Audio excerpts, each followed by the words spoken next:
Hey folks, Dave here, and I like knives surprisingly much.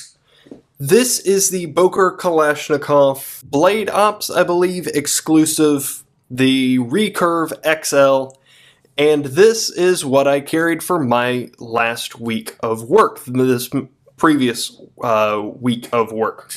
And this has been an odd experience. Heads up, just because transitioning seasons, my job is transitioning roles. Therefore, this will probably be the last work week for a while, which is unfortunate because there's a lot of stuff that I wanted to get to. But this week, carrying this big old thing was a legitimate pleasure.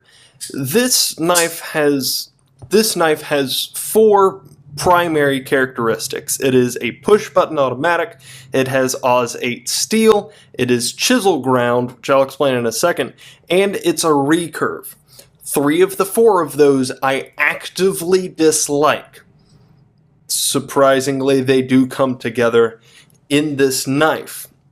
Now, there's a lot of issues with it that I'll go into in more detail when eventually I do get around to doing the review. I just thought that this blade shape was so much fun. Being a recurve, obviously, it sits between these two styles of knife. Well, this is a recurve, just much more subtle. And as extreme as this is, you've got a Wharncliffe there in the end that you can use to open bags, packages, etc.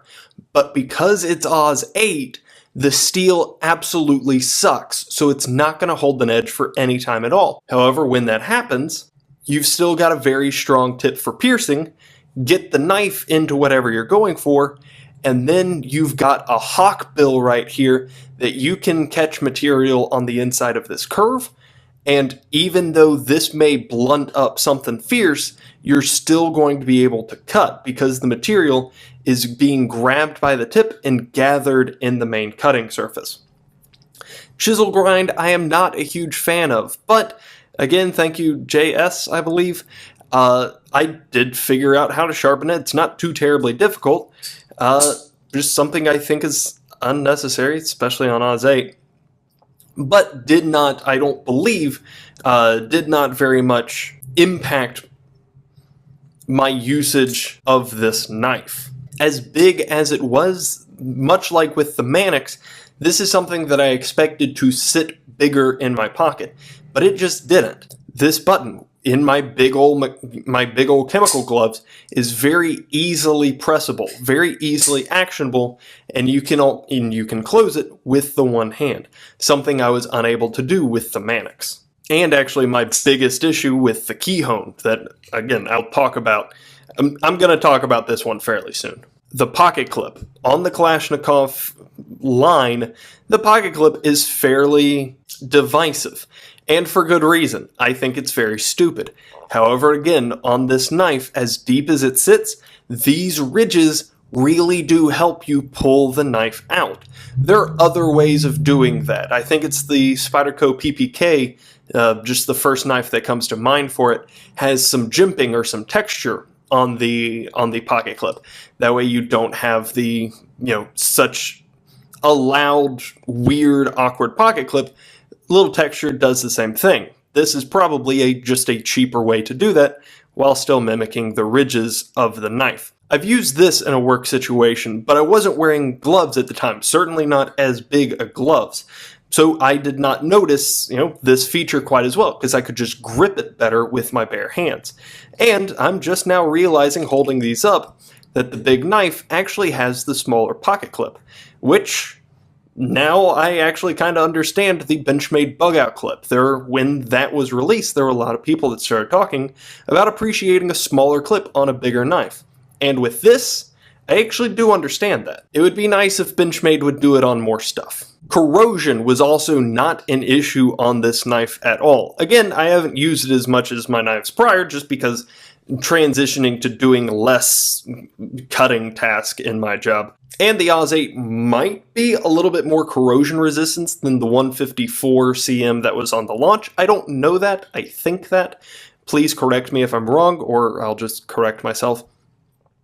But here, this is Sharpie from where I tried to resharpen it. This recurve is going to come up in the review of sharpening ease. But there's no real blemishes. The paint, which is a lower quality coating than the DLC, it's not going to stick as well or as long, but it held up. There's no kind of rust issue here. Might be on the spring. When I disassembled this thing, there was definitely issues with both springs. And long term, there might be issues with this one. But blade-wise, at least, perfectly fine in that way. In short, my work week experience with this knife has been more positive than what I believe the review is going to be. There's a lot of things about this knife that I very much do not like academically, I guess, and I'm going to fuss about those at length when it comes that time. So look forward, you. But in the field, in usage, in needing this to do a job, it accomplishes it. It accomplishes it well. It accomplishes it with fun and with style. Look at this stupid blade. This blade is stupid. It's so dumb. It's gas stationing. Compare. But this knife is just fun. It fits in the hand, even when your hand is bigger because there's rubber there. The button is easily actionable. The blade is multi-usable. The pocket clip is suitable for its purpose. I have my issues with this knife, but at the end of the day, it is useful and it is fun.